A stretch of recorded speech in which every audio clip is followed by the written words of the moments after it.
In an interview with the Times Network, we are being joined by Dr. CV Bose, the Governor of West Bengal, who today happens to complete 1 year in his office. Sir, thank you so much for joining us today. First, I would like to ask you that, since you have completed 1 year in your office in an opposition ruled state, and recently if we look at India and several states, the conflict between governor and state government is happening only, especially be it Punjab or Kerala or Tamil Nadu in opposition ruled state. Why do you think this is happening, or any specific, because in West Bengal also there has been certain conflict between the two offices. So why do you think, only in the opposition ruled states such conflicts are taking place? In all humility, I'll say,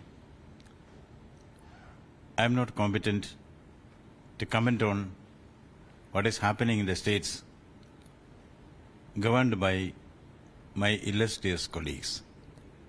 I would like to confine to Bengal, where only I have any jurisdiction. So, sir, coming to Bengal, as you just said, that one of the major grievances of the state government of Bengal has been that regarding the appointment of the Vice Chancellors. So, sir, they are continuously saying that the Vice Chancellors that you are appointing is being done without consulting their office. So, anything regarding that? To set record straight, I have not appointed any Vice Chancellor. Vice Chancellors can be appointed only through the proper selection procedure laid down by the Supreme Court of India. There should be a search cum selection committee which is yet to be constituted. What is now happening is what is called interim Vice Chancellors. There is no term called interim Vice Chancellors in the Act or rules. In public parlance, it is interim Vice Chancellors. That's a tentative arrangement whereby the Chancellor can authorize any competent person to discharge the functions and duties of a Vice Chancellor. That is what is being done now. That, as per the State Act and rules, should be done in consultation with the government. It is done in consultation with the government. The government gave a list. That is the existing Vice Chancellors to continue. As Chancellor, I considered the government's list, accepted 2 or 3, and appointed others from a separate panel based on certain norms laid down for the purpose. This was challenged by the state government in the Calcutta High Court. The Calcutta High Court gave a verdict that the Vice Chancellor is well within his authority to post the officiating Vice Chancellors, or what they call the interim Vice Chancellors. That is the position.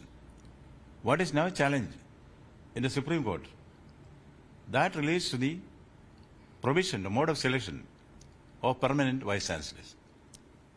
The Supreme Court has said, let the 3 stakeholders, that is the Chancellor, the UGC and the state government, let them submit a panel of experts to the Supreme Court.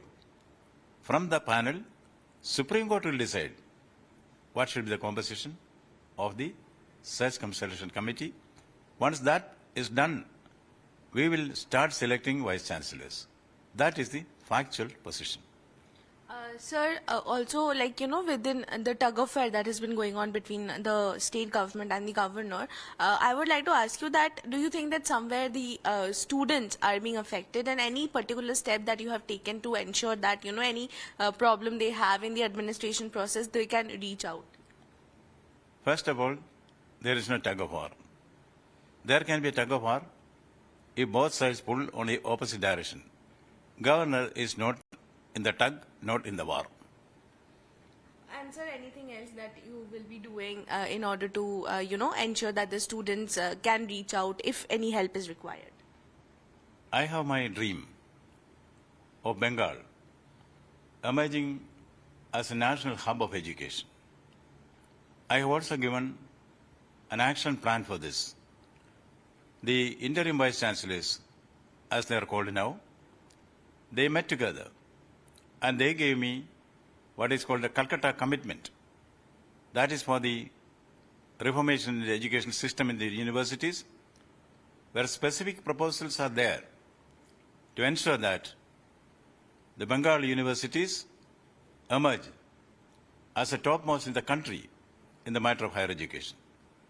Once the decision of the Supreme Court is received in the matter of recruitment, we will implement the Calcutta Commitment with modifications and do everything possible to see that Bengal becomes a leader of higher education in the country. Sir, recently we have seen that 2 TMC leaders have lost their lives. You also, during the Panchayat election, was on ground monitoring situation in various places, ensuring that no violence have taken place. You have also opened a control room in Raj Bhavan to curb violence. So, do you think that you have to continue with this process, the control room in Raj Bhavan, even because Lok Sabha elections are around the corner? Are you somewhere suspecting that violence might again reappear? And what will be your steps in that case? Violence should be coffined and the last nail driven deep into it. That is a commitment, it's not a promise. The process has started. First, it is fact-finding, data-gathering space. I, as governor, went to the field. That is where the media called me ground zero governor. I could interact with the people, know their feelings, their sentiments, their experiences. I could also make my own analysis and inference on the dynamics of violence in Bengal. Violence is a fact. We have to accept the reality. We cannot wish it away. But I do not say that the violence which you see around has been created by any particular government. That I will not say. But the fact that there is violence should be accepted. In the fight against violence, the coordination should be from the elected government. Government is responsible for, to a certain extent. Civil society is responsible. Politicians are responsible. In the entire gamut of the social spectrum is involved in the process. It's a common enemy, violence and corruption. These are the common enemies of Bengal society. The fight also should be there from all fronts. Different battlefields will be there. We have to fight together. Now, the government is expected to rally around the forces and make them fight. See, coming together is beginning. Keeping together is progress. Working together is success. People expect the government to ensure that people come together, keep together, work together. This is a fight against a common enemy. I do not find any reason to accuse any particular stakeholders as fully responsible for violence. Violence is there. Accept it, attack it, defeat it, remove it. That's possible. Where there is a will, there is a way. Sir, also, as you just spoke, that 2 main things. One is violence and another is corruption. Now, coming to the corruption, your views on the current state government, because recently a very prominent speaker from the TMC party has been accused for taking cash in order to ask questions in the parliament. I will not comment on a case which is under investigation by the competent authorities. I am not an investigating inspector, I am a governor. I will certainly do my role to see that sources of corruption are identified and plugged. And mid-course correction is made, all the stakeholders are alerted, and the supervisory role, the overseeing role of the governor will be there before the next Lok Sabha election. We will see that all possible steps are taken to ward off violence and in the long run to contain and eradicate corruption from Bengal society. Sir, my last question to you will be that you have completed 1 year in the state of West Bengal. How are you, what has been your experience working with the Chief Minister? Because she have been your constitutional colleague, as you say. So how has been your experience? We have seen a lot of, difference of opinion between the two offices as well. Personally, very good. Professionally, there are ups and downs, which are natural in a democratic setup.